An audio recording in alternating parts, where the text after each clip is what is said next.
আসসালামু আলাইকুম। প্রিসেপ্টরের এই ব্যতিক্রম আয়োজনে তোমাদের সবাইকে স্বাগতম। শিক্ষার্থীবৃন্দরা, ইংরেজির দ্বিতীয় পত্রের একটি গুরুত্বপূর্ণ এবং ইন্টারেস্টিং টপিক হচ্ছে ন্যারেশন। এই ন্যারেশনের উপরে ধারাবাহিকভাবে ক্লাস শুরু হয়েছে।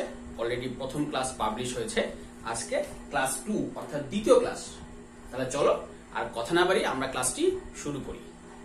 দেখো, প্রথমে আমরা প্রথম ক্লাস থেকে কিছু জিনিস রিপিট করি। আচ্ছা, আরেকটা কথা, এই ক্লাসটি দেখার আগে তোমরা অবশ্যই পূর্বের ক্লাসটি দেখে নেবে, তাহলে এই ক্লাসটি বুঝতে তোমাদের অনেকটাই সহজ হবে। দেখো, আমরা পূর্বের ক্লাস থেকে কয়েকটা কথা একটু রিপিট করি। দেখো, he said to me I have done it. তোমরা জানো যে আই হ্যাভ ডান ইট এইটা একটা নাম আছে। এটাকে কি বলে? এটাকে বলে রিপোর্টেড স্পিচ। দেখো, এর বাইরে একটা ভার্ব থাকে, যে ভার্ব দ্বারা এই উক্তিটি করা হয়, স্পিচটি উল্লেখ করা হয়, সেটাকে কি বলে? সেটাকে বলে রিপোর্টিং ভার্ব। তোমরা এই বিষয়গুলো জানো, সবাই আগে ক্লাসে দেখেছো।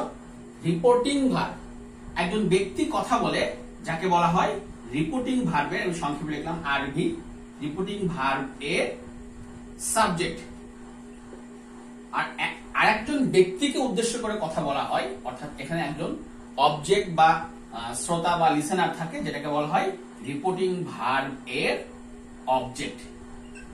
তাহলে যে কোনো সেন্টেন্সের ন্যারেশন চেঞ্জ করার সময় সেন্টেন্সটাকে আমরা চারটি ভাগে ভাগ করে নেব। চারটি ভাগে প্রথমে দেখবো রিপোর্টেড স্পিচ, এরপরে দেখবো রিপোর্টিং ভার্ব, এরপরে যে কথা বলে সাবজেক্ট, রিপোর্টিং ভার্বের সাবজেক্ট, এবং যাকে উদ্দেশ্য করে কথা বলা হয়, যে অবজেক্ট থাকে বা বলতে পারো যে লিসেনার থাকে, শ্রোতা থাকে, তাকে বলা হয় রিপোর্টিং ভার্বের অবজেক্ট।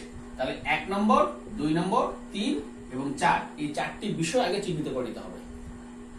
এখন দেখো, আমি প্রথম ক্লাসে বলেছিলাম এই যে রিপোর্টেড স্পিচ, এই রিপোর্টেড স্পিচের দুই ধরনের পরিবর্তন হয়। দুই ধরনের কি কি? একটা হচ্ছে পার্সনের পরিবর্তন, আর একটা কি টেন্সের পরিবর্তন। একটা হচ্ছে পার্সনের পরিবর্তন, আর একটা হচ্ছে টেন্সের পরিবর্তন। প্রথম ক্লাসে আমি পার্সনের যে পরিবর্তন এই বিষয়টা ক্লিয়ার করেছি। আজকে দ্বিতীয় ক্লাস, আজকের ক্লাসে আমাদের আলোচনার বিষয় হচ্ছে এই যে রিপোর্টেড স্পিচে এই যে টেন্সের পরিবর্তন কিভাবে হয়। দেখো, আমরা তাহলে সেই বিষয়টা নিয়ে আলোচনা শুরু করি। দেখো, এই রিপোর্টেড স্পিচে টেন্সের পরিবর্তনগুলো কিভাবে হয়। আমরা জানি টেন্স কয় প্রকার? 12 প্রকার, তাই না? প্রেজেন্টের 4টা, পাস্টের 4টা এবং ফিউচারের 4টা। যেমন প্রথমে আমরা প্রেজেন্ট লিখি, যে প্রেজেন্ট সিম্পল। রিপোর্টেড স্পিচে প্রেজেন্ট সিম্পল থাকলে চেঞ্জ করার সময় সেটা কি হয়? সেটা হয় পাস্ট সিম্পল। অর্থাৎ ডিরেক্ট থেকে ইনডিরেক্ট ন্যারেশনে পরিবর্তন করার সময় প্রেজেন্ট সিম্পল থাকলে সেটা কি হয়? সেটা হয় পাস্ট সিম্পল। যদি প্রেজেন্ট কন্টিনিউয়াস হয়, সংক্ষেপে লিখি, তাহলে কি হয়? তাহলে হয় পাস্ট কন্টিনিউয়াস। যদি প্রেজেন্ট পারফেক্ট হয়, দেখো প্রেজেন্ট পারফেক্ট হলে সেটা হয় কি? সেটা হয় পাস্ট পারফেক্ট, তাই না? প্রেজেন্ট পারফেক্ট হলে পাস্ট পারফেক্ট, কন্টিনিউয়াস পারফেক্ট সংক্ষেপে লিখছি। আর যদি প্রেজেন্ট পারফেক্ট কন্টিনিউয়াস, প্রেজেন্ট সংক্ষেপে লিখেছি, প্রেজেন্ট পারফেক্ট কন্টিনিউয়াস হলে সেটা কি হয়? সেটা হয় পাস্ট পারফেক্ট কন্টিনিউয়াস। একটা বিষয় এখানে খেয়াল করো, প্রেজেন্টের 4টি ফর্ম যদি হয়, অর্থাৎ present simple, present continuous, present perfect, present perfect continuous. তোমরা জানো যে প্রেজেন্ট টেন্স 4 প্রকার: সিম্পল প্রেজেন্ট অর্থাৎ present simple, present continuous, present perfect এবং প্রেজেন্ট পারফেক্ট কন্টিনিউয়াস। প্রেজেন্টের 4টা ফর্ম হলে ঠিক পাস্টের 4টি ফর্ম হয়। দেখো, past simple, past continuous, past perfect, past perfect continuous.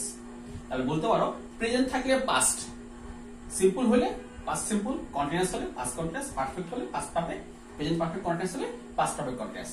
Just প্রেজেন্টের 4টা ফর্ম হলে পাস্টের 4টা ফর্ম। ঠিক আছে? এখন দেখো, যদি পাস্ট হয়, এখন এই যে রিপোর্টেড স্পিচের মধ্যে যদি পাস্ট ফর্ম থাকে, তাহলে কি হবে? পাস্ট সিম্পল থাকলে সেটা কি হবে? সেটা হবে পাস্ট পারফেক্ট। দেখো, পাস্ট সিম্পল হলে পাস্ট পারফেক্ট হবে, পাস্ট কন্টিনিউয়াস হলে এইটা হবে past perfect continuous. Past perfect এবং পাস্ট পারফেক্ট কন্টিনিউয়াস টেন্স, এই দুটো টেন্স যদি এই যে রিপোর্টেড স্পিচের মধ্যে থাকে, এই যে ইনভার্টেড কমার মধ্যে যে অংশটুকু, এই অংশটুকুর মধ্যে যদি পাস্ট পারফেক্ট এবং পাস্ট পারফেক্ট কন্টিনিউয়াস এই টেন্স এবং এই টেন্স থাকে, তাহলে এই দুটি টেন্সের কোনো পরিবর্তন হয় না। অর্থাৎ পাস্ট পারফেক্ট থাকলে পাস্ট পারফেক্টই হবে, এবং পাস্ট পারফেক্ট কন্টিনিউয়াস হলে পাস্ট পারফেক্ট কন্টিনিউয়াস হবে। এই দুটো টেন্সের কোনো পরিবর্তন হয় না। এখন এখানে একটা বিষয় খেয়াল করো, মজার একটা বিষয়, পাস্ট সিম্পল হলে কিন্তু পাস্ট পারফেক্ট। দেখো, সিম্পল হলে পারফেক্ট, কন্টিনিউয়াস হলে পারফেক্ট কন্টিনিউয়াস। এখানে একটা বিষয় খেয়াল করো, সেটা দেখো, আমরা যদি সিম্পলকে 1 নাম্বার ধরি, কন্টিনিউয়াসকে 2 নাম্বার ধরি, পারফেক্টকে 3 নাম্বার ধরি, এবং পাস্ট পারফেক্ট কন্টিনিউয়াসকে আমরা 4 নাম্বার ধরি, অবশ্যই 4 নাম্বার এগুলো, অর্থাৎ নাম্বারটা সিরিয়াল ঠিক আছে, 1 2 3 4, চারটা টেন্সকে যদি আমরা চারটা সংখ্যা হিসেবে তুলনা করি বা সংখ্যা হিসেবে ধরি, দেখো পাস্ট সিম্পল হলে কিন্তু পাস্ট পারফেক্ট, অর্থাৎ 1 হইলে কিন্তু 3, এই যে পাস্ট পারফেক্ট, বিষয়টা খেয়াল করো, 1 হইলে কিন্তু 3, এই যে পাস্ট পারফেক্ট 3।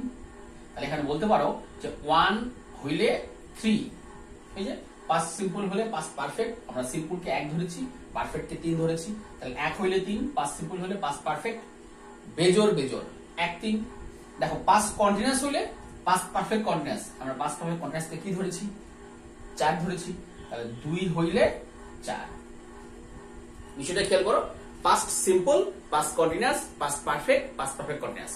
এই যে 1 এর সঙ্গে 3, এই যে 1, এই যে 3, দেখো 1 3 বেজোড়, আর 2 এর সঙ্গে কি? 2 এর সঙ্গে 4, এই যে পাস্ট সিম্পল হলে পাস্ট পারফেক্ট, 1 হইলে 3, 2 হইলে 4। আশা করি বিষয়টা বুঝতে পারছো তোমরা।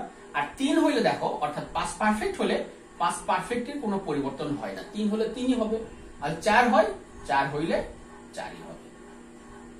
3 থাকলে 3ই হবে, পাস্ট পারফেক্ট 3, 3 থাকলে 3 হবে, পাস্ট পারফেক্ট কন্টিনিউয়াস 4, 4 থাকলে 4ই হবে। তাহলে 1 থাকলে 2, সরি 1 থাকলে 3, 2 থাকলে 4, 3 থাকলে 3, 4 থাকলে 4। পাস্ট সিম্পল মনে রাখা, সহজে মনে রাখা, 1 হইলে 3, 2 হইলে 4, 3 3ই থাকবে, 4 4ই থাকবে। সিম্পল হলে পারফেক্ট। আশা করি বিষয়টা বুঝতে পারছো। তাহলে দেখো, আমাদের 12টা টেন্সের মধ্যে প্রথম যে 8টা টেন্স, অর্থাৎ প্রেজেন্টের 4টা, পাস্টের 4টা, পরিবর্তনগুলো কি রকম? প্রেজেন্টের 4টা হইলে ঠিক পাস্টের 4টা হবে। আবার যদি পাস্টের 4টা হয়, দেখো পাস্ট হইলে কিন্তু আবার প্রেজেন্টে আসবে না, উল্টা পথে কিন্তু আসবে না। তোমরা মনে করছো এইটা হলে এইটা হবে, এইটা হলে এইটা হবে, না, তা কিন্তু নয়। পাস্টের ক্ষেত্রে একটু আগে বললাম, সিম্পল হলে পারফেক্ট, পাস্ট কন্টিনিউয়াস হলে পারফেক্ট কন্টিনিউয়াস, পাস্ট পারফেক্ট এবং পাস্ট পারফেক্ট কন্টিনিউয়াসের কোনো পরিবর্তন হয় না। তাহলে প্রেজেন্ট পাস্ট শেষ, বাকি থাকলো কি? ফিউচার। আর ফিউচার টেন্সে দুটি কমন হেল্পিং ভার্ব হচ্ছে কি? শ্যাল এবং উইল। ফিউচার টেন্স গুলো মনে রাখবে এরকম যে ক্যান হইলে কুড, দেখো ক্যান হইলে কুড, যদিও ক্যান মে এগুলো ফিউচার টেন্সে ব্যবহৃত হয় না, যেহেতু শ্যাল উইল ফিউচার টেন্সে ব্যবহৃত হয় এবং shall will modal auxiliary, can মে এগুলো মডেল অক্সিলারি, সেই কারণে একসঙ্গে লেখা হচ্ছে। ক্যান থাকলে কুড, মে থাকলে মাইট, আর শ্যাল অথবা উইল থাকলে কি হবে? উড। টেন্সের ক্ষেত্রে এই কয়টা কথা মনে রাখলেই হবে। প্রেজেন্ট হইলে পাস্ট, পাস্ট হলে এইভাবে, ক্যান হইলে কুড, মে হইলে মাইট, আর শ্যাল বা উইল যেটা ফিউচার টেন্সে ব্যবহৃত হয়, শ্যাল বা উইল হলে দুটার পরিবর্তে কি হয়? উড হয়। শ্যাল থাকলে শুড, এই শুডের ব্যবহার নেই বললেই চলে, শুড মনে রাখার দরকার নেই, মনে রাখবে যে শ্যাল অথবা উইল থাকলে এর পরিবর্তে বসবে উড। এখানে আরো কয়েকটি বিষয় আছে, সেটা হচ্ছে কিছু কিছু ওয়ার্ড আছে যেটা ডিরেক্ট থেকে ইনডিরেক্ট করার সময় রিপোর্টেড স্পিচে থাকলে সেটার পরিবর্তন হয়। যেমন টুডে থাকলে দ্যাট ডে, টুমরো থাকলে দ্য নেক্সট ডে, ইয়েস্টারডে থাকলে দ্য প্রিভিয়াস ডে, কাম থাকলে গো। কিছু কিছু শব্দ আছে যেগুলো এই রিপোর্টেড স্পিচে থাকলে ডিরেক্ট থেকে ইনডিরেক্ট করার সময় সেটা একটা পরিবর্তন হয়, চেঞ্জ হয়। আমি ওই বিষয়গুলো এখন একটু লিখে দিচ্ছি। দেখো, এখানে ডিরেক্ট ইনডিরেক্ট লেখা আছে। ডিরেক্টের নিচে যে শব্দগুলো লেখা আছে এগুলো হচ্ছে নিকট সূচক শব্দ। এই শব্দগুলো ইনডিরেক্ট করার সময় এই যে দূরত্ব সূচক শব্দ এগুলোতে পরিণত হয়, অর্থাৎ এই নিকট সূচক শব্দগুলো দূরত্ব সূচক শব্দে পরিণত হয়। তার মানে দিস থাকলে দ্যাট, টুডে থাকলে দ্যাট ডে, দিস থাকলে দোজ, হেয়ার থাকলে দেয়ার, কাম থাকলে গো, এগো থাকলে বিফোর এবং নাও থাকলে দেন। এই শব্দগুলো যদি ডিরেক্ট ন্যারেশনে রিপোর্টেড স্পিচে থাকে, ইনডিরেক্টে এই শব্দের পরিণত হয়। একইভাবে দেখো, ডিরেক্টে যদি টুমরো থাকে তাহলে ইনডিরেক্টে কি হবে? দ্য নেক্সট ডে অথবা দ্য ফলোইং ডে। ইয়েস্টারডে থাকলে দ্য প্রিভিয়াস ডে অথবা দ্য ডে বিফোর। একইভাবে টু নাইট থাকলে দ্যাট নাইট, 2 মান্থ থাকলে দ্যাট মান্থ, 2 উইক থাকলে দ্যাট উইক।